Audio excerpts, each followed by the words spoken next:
ओम शांति। आज 16 जुलाई 2024 के साकार बाप दादा के मधुर महावाक्य। बाबा ने कहा, मीठे बच्चे, ड्रामा की यथार्थ नॉलेज से ही तुम अचल, अडोल और एकरस रह सकते हो। माया के तूफान तुम्हें हिला नहीं सकते। प्रश्न, देवताओं का मुख्य एक कौन सा गुण तुम बच्चों में सदा दिखाई देना चाहिए? उत्तर, हर्षित रहना। देवताओं को सदा मुस्कुराते हुए हर्षित दिखाते हैं। ऐसे तुम बच्चों को भी सदा हर्षित रहना है। कोई भी बात हो, मुस्कुराते रहो।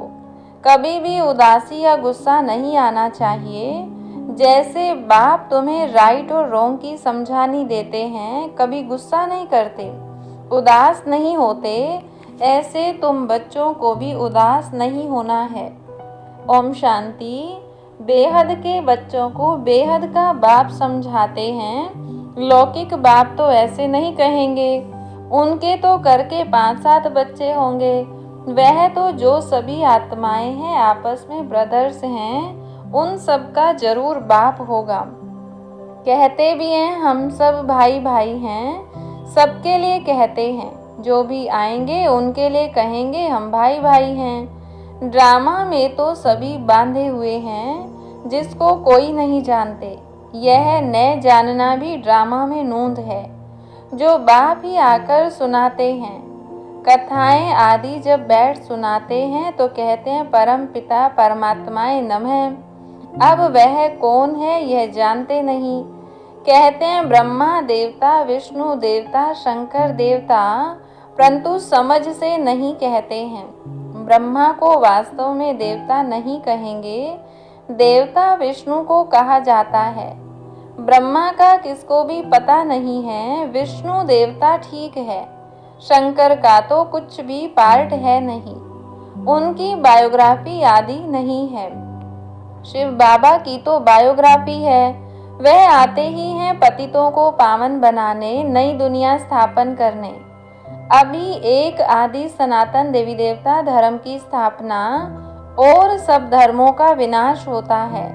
सभी कहाँ जाते हैं? शांति धाम। शरीर तो सबके विनाश होने हैं, नई दुनिया में होंगे ही सिर्फ तुम।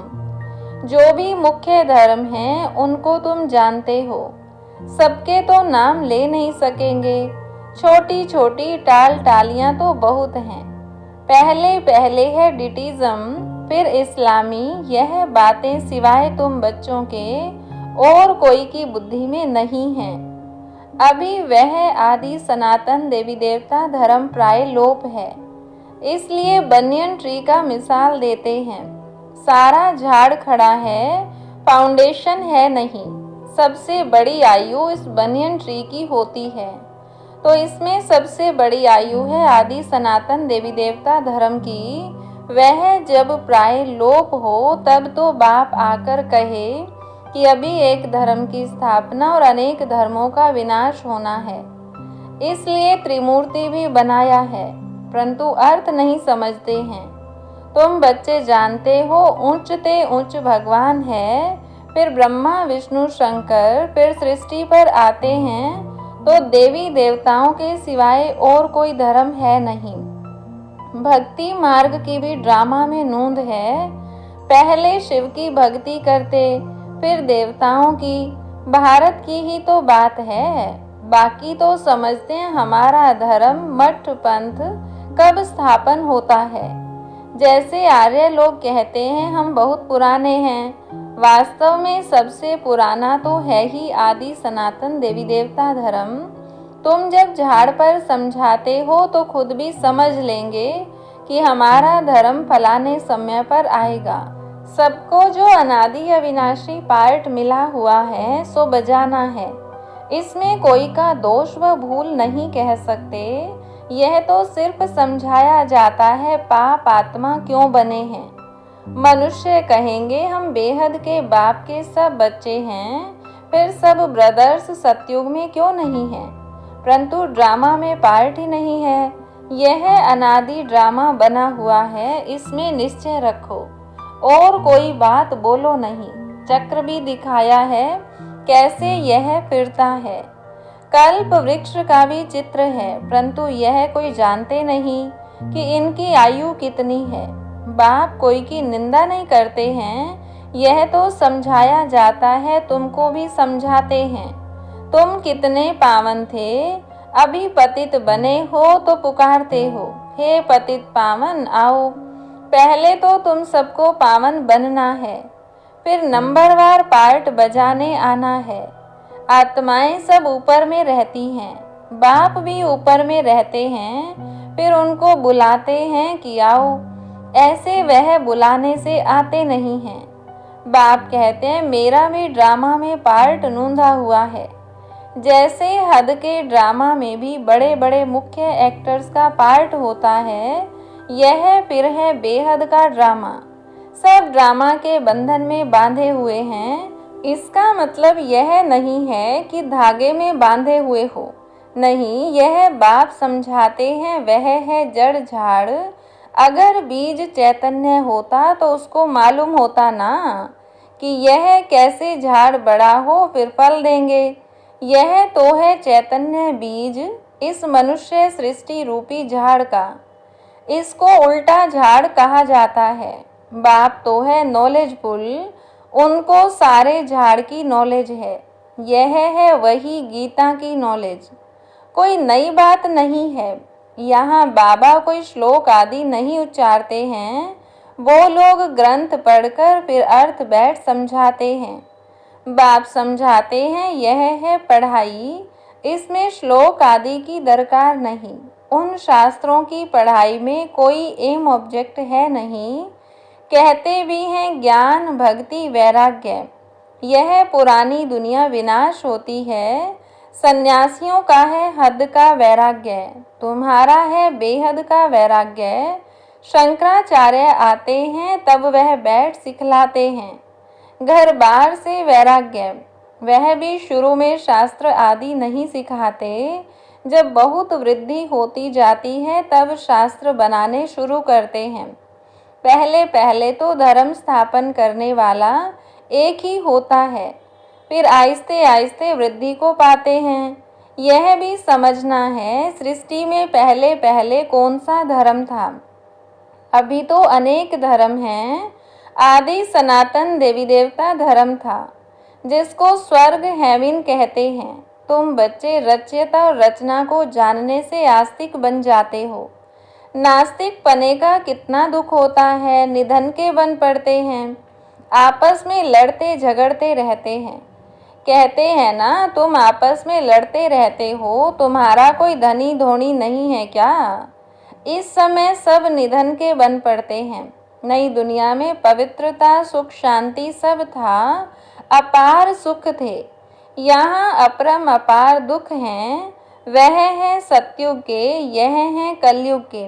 अभी तुम्हारा है पुरुषोत्तम संगम युग, यह पुरुषोत्तम संगम युग एक ही होता है। सतयुग त्रेता के संगम को पुरुषोत्तम नहीं कहेंगे। यहाँ है असुर, वहाँ है देवताएं। तुम जानते हो यह रावण राज्य है।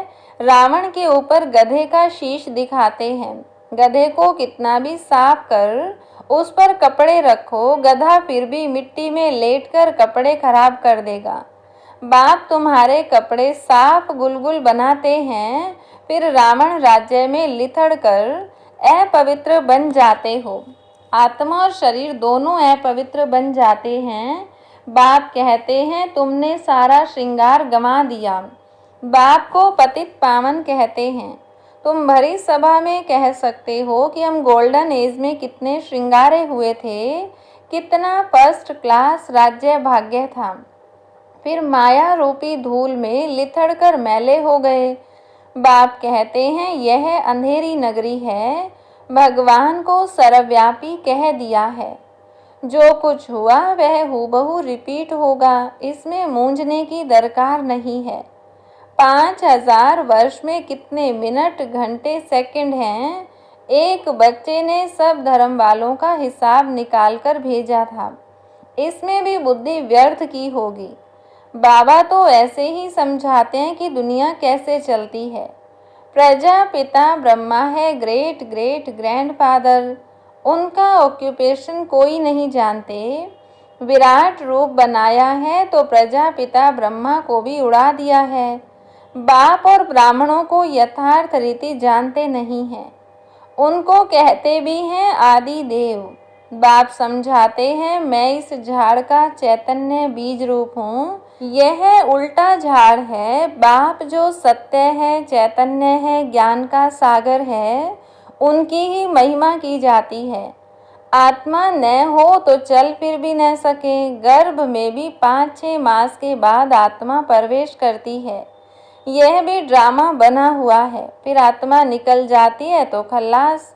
आत्मा अविनाशी है, वह पार्ट बजाती है। यह बाप आकर रियलाइज कराते हैं। आत्मा इतनी छोटी बिंदी है, उसमें अविनाशी पार्ट भरा हुआ है। परम पिता भी आत्मा है, उनको ज्ञान का सागर कहा जाता है। वही आत्मा का रियलाइजेशन कराते हैं। वह तो सिर्फ कह देते परमात्मा सर्वशक्तिमान हजारों सूर्यों से तेजोमय है, परंतु समझते कुछ नहीं। बाप कहते हैं यह सब भक्ति मार्ग में वर्णन किया हुआ है और शास्त्रों में लिख दिया है। अर्जुन को साक्षात्कार हुआ तो कहा मैं इतना तेज सहन नहीं कर सकता हूँ, तो वह बात मनुष्यों की बुद्धि में बैठी हुई है। इतना तेजोमय किसके अंदर प्रवेश करे तो फट जाए। ज्ञान तो नहीं है ना, तो समझते हैं परमात्मा तो 1000 सूर्यों से तेजोमय है। हमको उनका साक्षात्कार चाहिए। भक्ति की भावना बैठी हुई है तो उनको वह साक्षात्कार भी होता है। शुरू शुरू में तुम्हारे पास भी ऐसे बहुत साक्षात्कार करते थे, आंखें लाल हो जाती थी। साक्षात्कार किया, फिर आज वह कहाँ हैं? वह सभी हैं भक्ति मार्ग की बातें, तो यह सब बाप समझाते हैं। इसमें ग्लानि की कोई बात नहीं है। बच्चों को सदैव हर्षित रहना है। यह तो ड्रामा बना हुआ है। मुझे इतनी गालियां देते हैं, फिर मैं क्या करता हूँ? गुस्सा आता है क्या?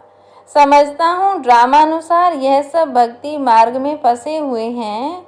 नाराज होने की बात नहीं। ड्रामा ऐसा बना हुआ है। प्यार से समझानी देनी होती है। बेचारे अज्ञान अंधेरे में पड़े हैं, नहीं समझते हैं तो तरस भी पड़ता है।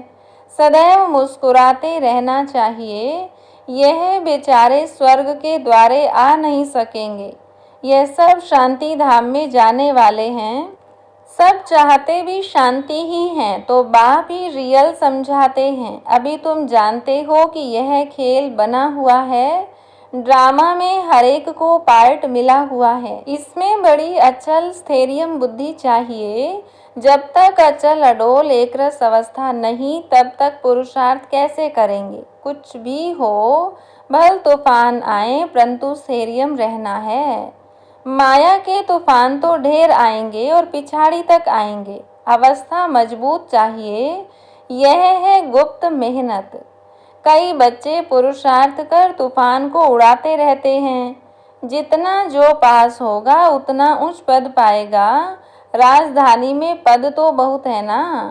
सबसे अच्छे चित्र हैं त्रिमूर्ति, गोला और झाड़। यह शुरू के बने हुए हैं। विलायत में सर्विस के लिए भी यह 2 चित्र ले जाने हैं।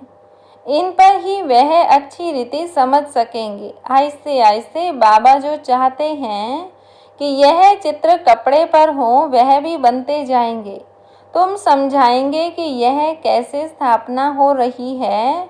तुम भी इसको समझेंगे तो अपने धर्म में उच्च पद पाएंगे। क्रिश्चियन धर्म में तुम उच्च पद पाना चाहते हो तो यह अच्छी रीति समझो। अच्छा, मीठे मीठे सिकिलधे बच्चों प्रति माता पिता बाप दादा का याद प्यार और गुड मॉर्निंग। रूहानी बाप की रूहानी बच्चों को नमस्ते। रूहानी बच्चों की रूहानी बाप दादा को नमस्ते। धारणा के लिए मुख्य सार। पहली पॉइंट, इस पुरुषोत्तम संगम युग पर पवित्र बन स्वयं का श्रृंगार करना है। कभी भी माया की धूल में लिथड़ कर श्रृंगार बिगाड़ना नहीं है। दूसरी पॉइंट, इस ड्रामा को यथार्थ रीति समझकर अपनी अवस्था अचल अडोल स्थैर्यम बनानी है। कभी भी मूंझना नहीं है, सदैव हर्षित रहना है। वरदान दिया बाबा ने, सोच समझकर हर कर्म करने वाले पश्चाताप से मुक्त ज्ञानी तू आत्मा भव। दुनिया में भी कहते हैं पहले सोचो फिर करो। जो सोचकर नहीं करते, करके फिर सोचते हैं तो पश्चाताप का रूप हो जाता है। पीछे सोचना यह पश्चाताप का रूप है और पहले सोचना यह ज्ञानी तू आत्मा का गुण है। द्वापर कलयुग में तो अनेक प्रकार के पश्चाताप ही करते रहे, लेकिन अब संगम पर ऐसा सोच समझकर संकल्प व कर्म करो जो कभी मन में भी एक सेकंड भी पश्चाताप न हो, तब कहेंगे ज्ञानी तू आत्मा। स्लोगन, रहमदिल बन सर्वगुणों और शक्तियों का दान देने वाले ही मास्टर दाता हैं। अच्छा, ओम शांति।